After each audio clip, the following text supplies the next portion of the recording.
Thank you all for being here. We really appreciate it. Yesterday at 1 o'clock, deputies were dispatched to 1718 First Street in Wasco for a 911 call of a male armed with a firearm.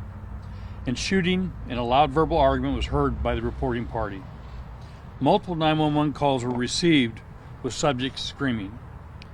At 1:05 p.m., two deputies arrived on scene and encountered a female who told them a male was inside with a gun and there were 2 to 3 people who had been shot inside. At 1:08 p.m., deputies began being shot at from inside the residence.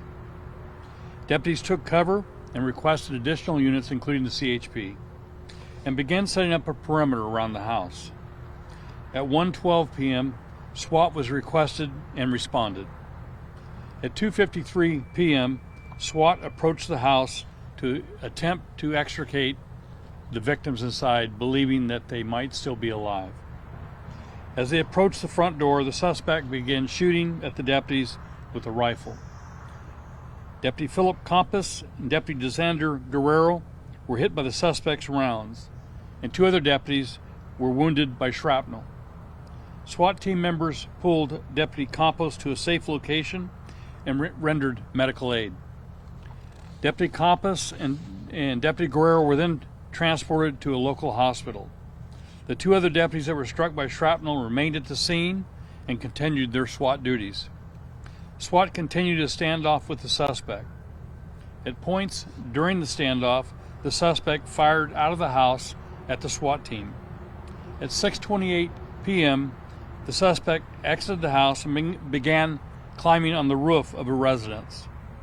The suspect was armed with an AK-47 and a handgun. An additional officer-involved shooting occurred, and the suspect was struck.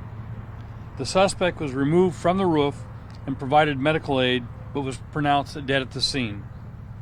Deputies searched the residence and located 3 deceased subjects inside: a 42-year-old female, a 24-year-old male, and a 17-year-old male. The suspect is a 41-year-old male. The victims are the suspect's 2 sons and the mother of the sons. There was a restraining order which was effective June 3rd of this year, prohibiting the suspect from possessing firearms. 2 adult females and 2 female juveniles were able to escape the residence unharmed. Deputy Campos, a 5-year veteran, was killed in line of duty on July 25th, 2021.